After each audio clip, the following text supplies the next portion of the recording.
કસ્મિન ખલુ આકાશઃ ઓતશ્ચ પ્રોતશ્ચેતિ. અર્થાત આકાશ ખરેખર કોનામાં ઓતપ્રોત છે? આનો ઉત્તર છે અવિનાશી વિશુદ્ધ અક્ષર બ્રહ્મમાં. નવકારના આ પ્રસિદ્ધ અક્ષર બ્રહ્મ કોઈને ભલે ન દેખાય, પરંતુ એ બધાને દેખે છે. એનો અવાજ કોઈને ભલે ન સંભળાય, પરંતુ એ બધાનું સાંભળે છે. એ અક્ષર બ્રહ્મ ભલે કોઈના ધ્યાનમાં પણ ન આવે, પરંતુ એ બધાનું ધ્યાન રાખે છે. કોઈ ભલે એને બુદ્ધિ વડે ન જાણી શકે, પરંતુ એ બધાને જાણે છે. એકંદરે એનાથી જુદો કોઈ જ દ્રષ્ટા, શ્રોતા, ધ્યાતા કે વિજ્ઞાતા નથી જ.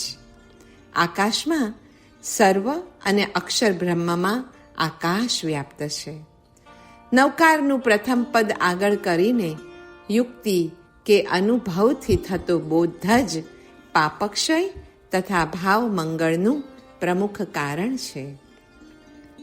આત્મ સાક્ષાત્કાર તો આપણને સૌને કરવો જ છે, પરંતુ એ માટેની પ્રથમ શરત છે અર્થ અને કામની વાસનાથી સર્વથા વિરક્ત થવું. તે સંપૂર્ણ બ્રહ્મચર્ય અને સંપૂર્ણ અપરિગ્રહની વાસના વિના આત્માનું સંધાન અશક્ય છે. તો અંતરાયોના નિવારણ માટે શું કરવું? યોગ દર્શન મુજબ ઈશ્વર પ્રણિધાન, તંત્રશાસ્ત્ર પ્રમાણે આજ્ઞાચક્રનું ધ્યાન અને રાજયોગ મુજબ આત્મ પ્રણિધાન આ અંતરાયોને નિવારે છે. અરિહંતોની ઉપાસના દ્રવ્ય ગુણ પર્યાયથી પોતાના આત્માને ઓળખવા માટે જ છે. જે અરિહંતોને દ્રવ્ય ગુણ પર્યાયથી જાણે છે, તે પોતાના આત્માને પણ જાણે છે. જે સ્વાત્માને જાણે છે, તેના રાગ દ્વેષ ક્ષય પામીને નિર્વાણની પ્રાપ્તિ થાય છે.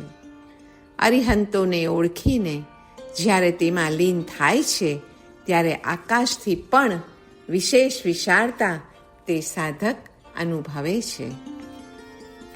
મંત્રના ફલાદેશ તો ઘણા છે, પરંતુ શ્રી નમસ્કાર મહામંત્રનો અંતિમ ફલાદેશ છે કે મંત્ર વડે મનોગુપ્તિનો અભ્યાસ થાય છે. પ્રથમ પૌદ્ગલિક વિષયના સંકલ્પ વિકલ્પનો ત્યાગ, પછી આત્મતત્વના વિચારમાં લીનતા અને છેલ્લે આત્મ સ્વરૂપનું ભાન એ મંત્રનો અંતિમ ફલાદેશ છે. તે માટે શ્રદ્ધા અને સંકલ્પ બંનેની જરૂર પડે છે, ઉભયની જરૂર રહે છે. શ્રદ્ધા એ વિચારોની ઘનતા સ્વરૂપ છે. સંકલ્પ એ વિચારોની એકાગ્રતા રૂપ વન પોઇન્ટેડનેસ છે. મંત્રમાં ભાવના અને શબ્દની મોટી અસર છે. ભાવના ઉત્સાહ જગાડનાર થાય છે અને શબ્દ પ્રાણ શક્તિને ઉત્તેજિત કરે છે. મંત્ર સાધનામાં ભાષ્ય, ઉપાંશુ અને માનસ જાપ પછી અજપા જાપનું સ્થાન છે. માનસ જાપ સુધી મનની ક્રિયા છે, પરંતુ ત્યારબાદ અજપામાં મન શાંત થઈ જાય છે. Listening of the steel small voice એને અનાહતનું શ્રવણ પણ કહે છે. મંત્રમાં શબ્દ, અર્થ અને જ્ઞાન ત્રણેયનો સુમેળ હોય છે. શબ્દનું ઉચ્ચારણ કર્મયોગ સ્વરૂપ બને છે, અર્થનું આલંબન ભક્તિયોગ રૂપ બને છે અને અર્થ સાથે એકત્વની અનુભૂતિ એ જ્ઞાનયોગ રૂપ બને છે. ભક્તિયોગમાં શરણાગતિ મુખ્ય છે, જ્યારે જ્ઞાનયોગ અને કર્મયોગમાં પુરુષાર્થ, પુરુષકાર, પુરુષ પ્રયત્ન અને આત્મક્રિયાની મુખ્યતા છે. આપણું આ જૈન શાસન, એની રક્ષા કરવી ખૂબ જ આવશ્યક છે. પણ શાસન રક્ષાનો સરળ ઉપાય શું છે?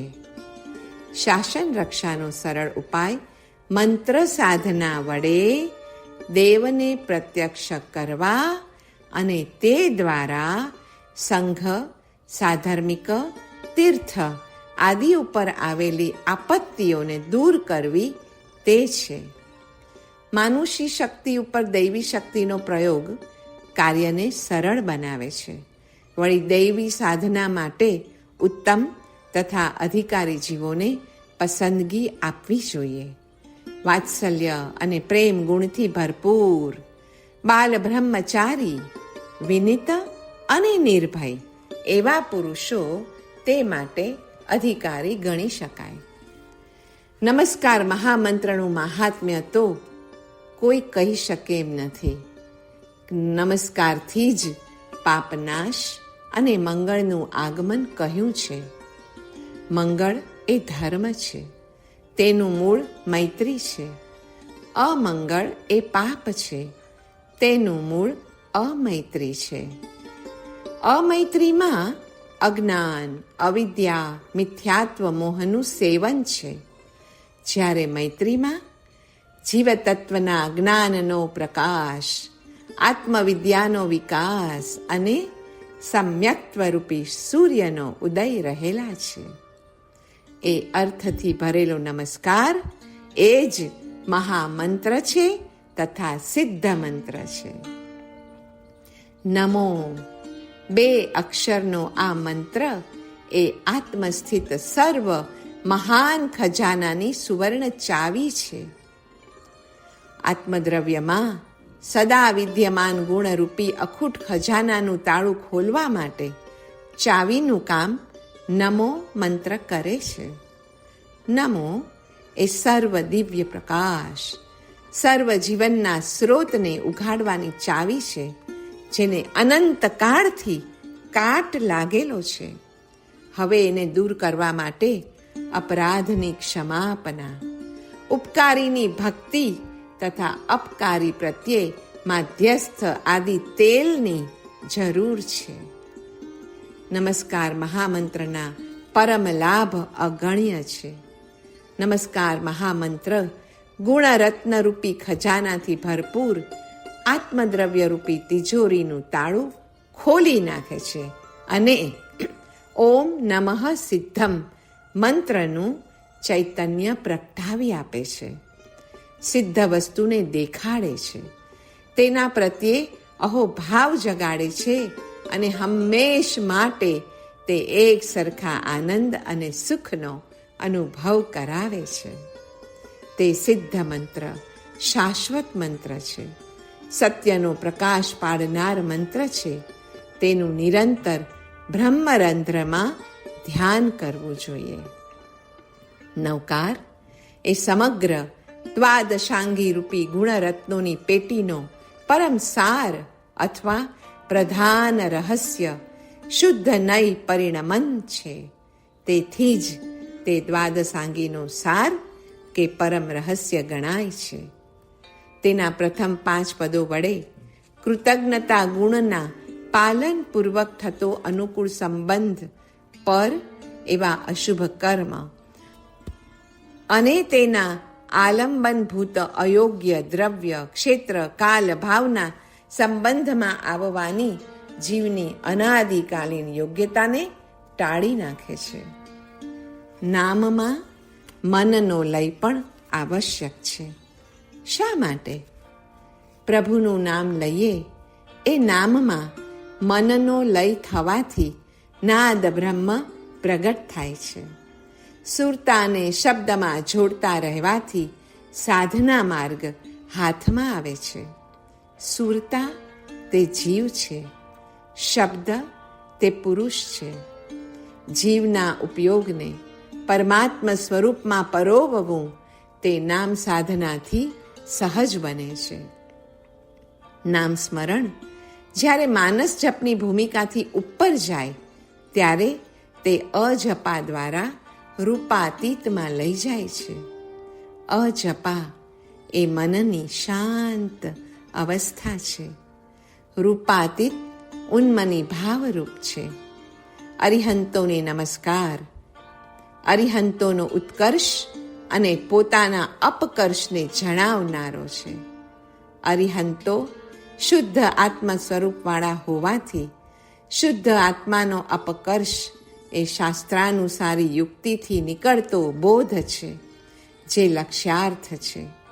અરિહંતના નમસ્કારથી સ્વશુદ્ધાત્માને નમસ્કાર તે વ્યંગ્યાર્થ છે, અને દ્રવ્ય ગુણ પર્યાયથી પોતાના શુદ્ધ સ્વરૂપમાં રમણતા તે તાત્પર્યાર્થ છે. મંત્ર જાપના મુખ્ય 3 પ્રકાર છે: ભાષ્ય, ઉપાંશુ અને માનસ. માનસ જાપ ઉપરથી જ અજપા જાપમાં જવાનું છે. માનસ જાપમાં મનની ક્રિયા છે. અજપામાં મન શાંત થઈને માત્ર આંતર શ્રવણ કરે છે. અજપા જાપમાંથી વળી રૂપાતીતમાં જવાનું છે. રૂપાતીતમાં મનથી ઉપર થવાનું છે. તેનું જ નામ છે લય. તે આત્મબોધનું સાક્ષાત સાધન છે. ભાષ્ય જાપમાં બાહ્ય જલ્પ છે. ઉપાંશુ જાપમાં આંતર જલ્પ છે. માનસ જાપમાં કેવળ માનસિક આકૃતિ છે, મનોમય ઉચ્ચારણ છે, જ્યારે અજપા જાપમાં તો મનોલય છે. નમસ્કારને આત્મા સાથે અને આત્માને સામાયિક સાથે સંબંધ રહેલો છે. નમસ્કાર વડે 5 ભૂત અને મનની શુદ્ધિ થતી હોવાથી મન સહિત 5 ભૂતની સાથે પણ સંબંધ રહેલો છે. જે અરિહંતને દ્રવ્ય ગુણ તથા પર્યાયથી જાણે છે તે આત્માને જાણે છે અને તેના મોહ અજ્ઞાન વિલય પામે છે એમ વારંવાર કહેવાનું મન થાય છે. નવકાર અને નવપદમાં 9 તત્વ સમાયેલા છે. ફક્ત એક નવકારને જ ગ્રહણ કરવાથી સમગ્ર વિશ્વનું ગ્રહણ થઈ જાય છે. અરિહંતો પુણ્ય તત્વ, સિદ્ધ જીવ તત્વ, આચાર્ય સંવર તત્વ, ઉપાધ્યાય નિર્જરા તત્વ, સાધુ મોક્ષ તત્વ, દર્શન જીવ અને અજીવ તત્વ, જ્ઞાન પુણ્ય અને પાપ તત્વ, ચારિત્ર આશ્રવ અને સંવર તત્વ, અને તપ છે બંધ અને નિર્જરા તત્વ. દેવ તત્વ મોક્ષ સ્વરૂપ, ગુરુ તત્વ સંવર અને નિર્જરા રૂપ, અને ધર્મ તત્વ શુભાશ્રવ સંવર અને નિર્જરા રૂપ છે. દેવ, ગુરુ અને ધર્મ એ 9 તત્વોનો જ સંક્ષેપ છે. તેનો અંતિમ સંક્ષેપ આત્મા અથવા સામાયિક અર્થાત સમતા છે. પંચ પરમેશથી આપે છે ભેટ આત્મજ્ઞાનની. અરિહંત સિદ્ધ દેવ પરોક્ષપણે આત્મજ્ઞાન આપે છે. આચાર્ય ઉપાધ્યાય સાધુ એ સર્વ ગુરુ છે. તે પ્રત્યક્ષપણે આત્મજ્ઞાન આપે છે. નમસ્કાર કરનારો આત્મા દેવ અને ગુરુ ઉભયની ભક્તિ, શ્રદ્ધા અને કૃતજ્ઞતા અર્થાત નમસ્કાર દ્વારા સન્મુખ થઈ આત્મજ્ઞાન પ્રાપ્ત કરે છે. તેથી જેમ દેવ એ દેવ છે તેમ ગુરુ પણ દેવ છે, અને એ બેની સન્મુખ થનારો આત્મા પણ દેવ છે. 3 તત્વ દેનારા છે, લેનારા નહીં, તેથી પૂજ્ય છે. સાચા મંત્રો એક બાજુ અર્થથી દેવ, ગુરુ, આત્માનું એક્ય સધાવે છે, અને બીજી બાજુ શબ્દથી મન, પ્રાણ અને આત્માનું એક્ય અનુભવાવે છે.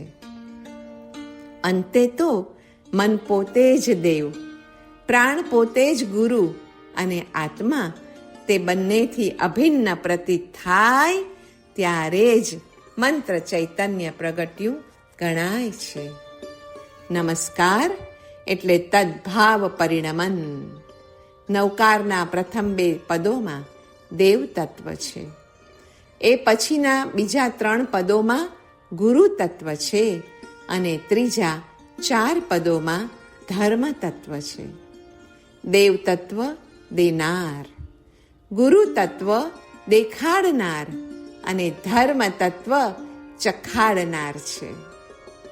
આપણી અંદર રહેલ આત્મ તત્વને સાક્ષાત આપનાર, દ્રવ્ય ગુણ પર્યાયથી આત્માનું શુદ્ધ સ્વરૂપ સ્વાનુભૂતિથી ઓળખાવનાર, ઓળખ આપનાર સિવાય દેવ તત્વ સિવાય બીજું કોણ છે? જેને જેની અનુભૂતિ થઈ હોય તે જ બીજાને તેની અનુભૂતિ કરાવી શકે છે. એ દ્રષ્ટિએ શુદ્ધ આત્માને આપનાર એક દેવ તત્વ જ છે. તેથી તેમની ભક્તિમાં તુહી એવો અનન્ય ભાવ આવવો જોઈએ. દેવ તત્વ અને તેમાં રહેલી દેવાની અનન્ય શક્તિને દેખાડનાર હોવાથી ગુરુ તત્વ પણ પૂજ્ય છે. ગુરુ તત્વ દ્વારા દેખેલ આત્મ તત્વને ચખાડવાની શક્તિ તેમને નમસ્કાર કરવામાં આવતા ધર્મમાં છે. તેથી ધર્મ પણ પૂજ્ય છે. નવકારનું નિધિધ્યાસન, ધ્યાન અને એકાગ્ર ચિંતન માટે શું કરવું?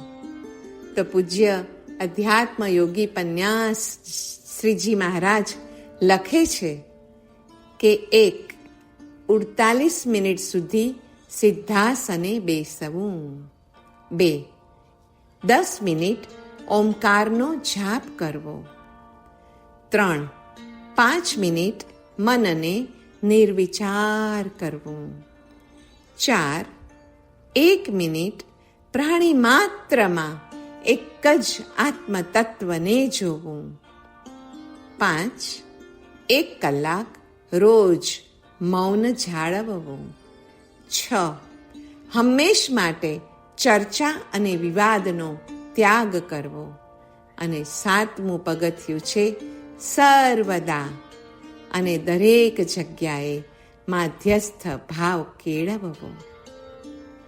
આત્મા સો પરમાત્મા, પરમાત્માનું ધ્યાન એ પોતાના જ પરમ આત્માનું ધ્યાન છે. આત્મા અને અરિહંતમાં એ રીતે કાંઈ જ ફેર નથી. આખરે તો વનનેસ રેઇન્સ. શ્રી નમસ્કાર મહામંત્રના મંત્ર જપ વડે હૃદય વિશુદ્ધ, કોમળ, સાત્વિક અને દયાળુ બની જાય છે. તેથી કોઈ પણ દુઃખી જીવને સહાય કરવા, સેવા કરવા તે પ્રેરાય છે. સિદ્ધ ભગવંતોના અનંત ચતુષ્ટાયના મૂળમાં કરુણા રહેલી છે. કરુણા વિના કોઈ પણ સાચા ગુણની, સુખની કે આનંદની ઉત્પત્તિ નથી. અનંત ચતુષ્ટયના મૂળમાં જે કરુણા રહેલી છે એ આપણે કરુણા અનુભવવાની છે અને આપણી અંદર કાયમ માટે રાખવાની છે. બીજાને પ્રેમ આપવાથી આનંદની ઉત્પત્તિ થાય છે. સર્વને પ્રેમ આપવાથી પરમાનંદની અનુભૂતિ થાય છે. તથા સર્વ પ્રત્યે સમાન પ્રેમવાળા હોવાના કારણે પરમેષ્ઠી પદની પ્રાપ્તિ પણ પ્રાંતે થાય જ છે. વ્યષ્ટિમાંથી છોડાવનાર સમષ્ટિ છે અને સમષ્ટિ ભાવ જ જીવને પરમેષ્ઠી ભાવમાં લઈ જવા સક્ષમ છે. મંત્રશાસ્ત્રમાં મહામંત્ર એને જ કહેવાય છે કે જે મંત્રનું વીર્ય પ્રગટ થયું હોય અને તે ત્યારે જ પ્રગટે કે જ્યારે મંત્ર શક્તિ અને પ્રાણ શક્તિની એકતા નાભિકંદ આદિ ચક્રોમાં સિદ્ધ કરવામાં આવે. એ માટે દીર્ઘકાલ સુધી નિરંતર અને ભાવપૂર્વક અભ્યાસ કરવો જ પડે છે. એ અભ્યાસથી મંત્રાક્ષરોમાં તાદાત્મ્ય ઉત્પન્ન થતાં જ સર્વ કાર્યો સિદ્ધ થવા માંડે છે.